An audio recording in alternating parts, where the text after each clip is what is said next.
Bonjour. Comment résoudre cette équation différentielle?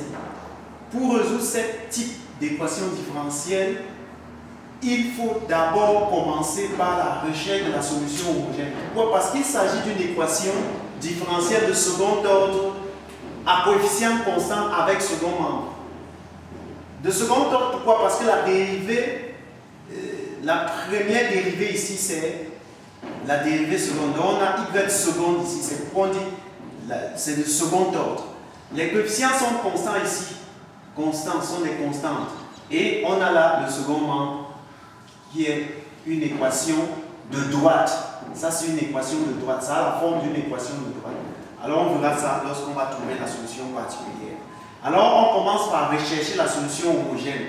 L'équation homogène, cette équation différentielle, c'est ça égale à 0. Donc voilà l'équation homogène qui est égale à 0. Alors l'équation caractéristique qui ressort de cette équation homogène est la suivante. R carré parce qu'on a y seconde, plus R parce qu'on a y prime, plus 1 parce qu'on a y égale à 0. De cette équation caractéristique, A c'est 1. A c'est ce qu'il y a ici. Lorsqu'on ne voit rien là, ça veut dire que c'est 1. B c'est 1 également. Ce qui est devant R c'est 1. Et C c'est 1. Voici C ici. C c'est 1. Alors nous allons calculer le discriminant. Le discriminant c'est B carré moins 4AC. Le discriminant c'est B carré moins 4AC. B ici c'est 1. Alors on remplace B par sa valeur. B c'est 1. Ça fait 1 au carré moins 4AC. A c'est 1 et C c'est 1. Alors 1 au carré c'est 1. Moins 4 fois 1, ça fait moins 4, multiplié par 1 également, ça fait moins 4.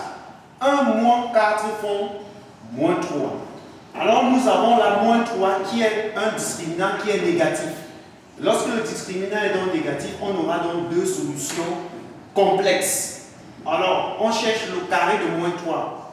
Moins 3 c'est moins 1 fois 3. Alors moins 1 c'est I au carré. Nous savons que I au carré c'est moins 1. Et 3 c'est racine carrée de 3 au carré.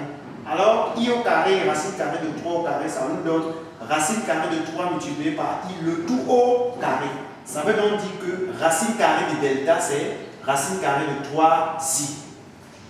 Ayant donc la racine carrée de delta, nous allons donc trouver les deux racines complexes. R1 c'est égal à moins B moins racine carrée de delta sur 2a.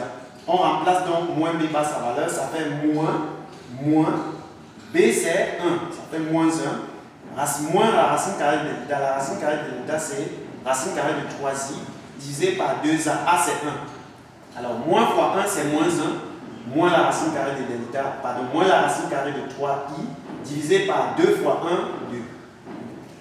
Cela nous donne donc quoi? Notre première racine R1 qui est égale à moins 1 demi, moins racine carrée de 3 sur 2i. Voilà donc notre première racine qui a la forme d'un nombre complexe, qui a une partie réelle et une partie imaginaire. La deuxième racine est égale à moins b plus la racine carrée de delta sur 2a. On remplace donc b, racine carrée de delta, et a par leur valeur. Ça fait donc moins, le moins ici. B c'est 1, plus la racine carrée de delta, c'est racine carrée de 3i. Divisé donc par 2 fois a c'est 1, 2 fois. Alors moins fois 1, ça fait moins 1, plus la racine carrée de 3 multiplié par i divisé par 2 fois 1, 2. Alors R2 qui est la deuxième racine sera égale à moins 1 demi qui est la partie réelle, plus la racine carrée de 3 sur 2i. Voilà donc notre deuxième racine qui est également un nombre complexe. À partir donc de ces deux racines-ci, nous allons donc trouver la solution homogène de notre équation différentielle.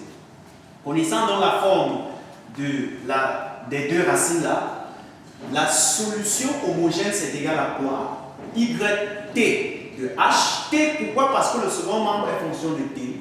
C'est égal à C1 cosinus la partie imaginaire. Donc ce qu'on met là c'est la partie imaginaire. La partie imaginaire multiplié par t. Donc cos racine carrée de 3 sur 2t.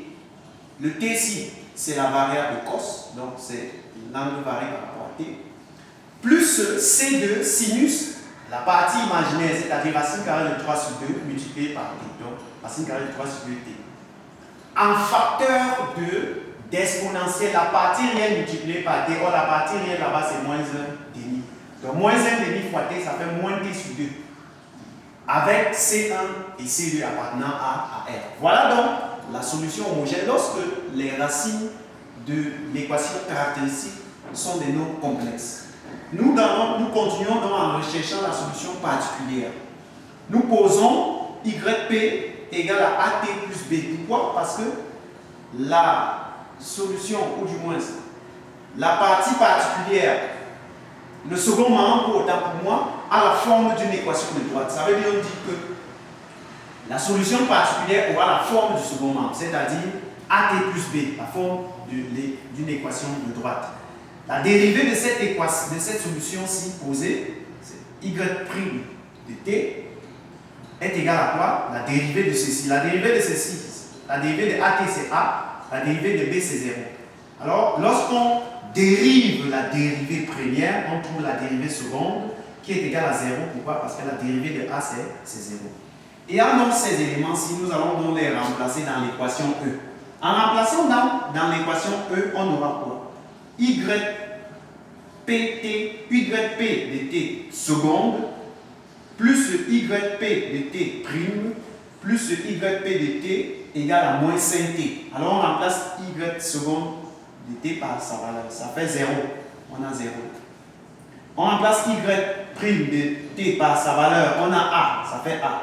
Et on remplace Y de t par sa valeur. Ça fait AT plus B. AT plus B égale à moins 5t. Alors on regroupe les termes qui se ressemblent. Celui-ci est seul, on le met là. Celui-ci ressemble à celui-ci parce qu'ils n'ont pas t.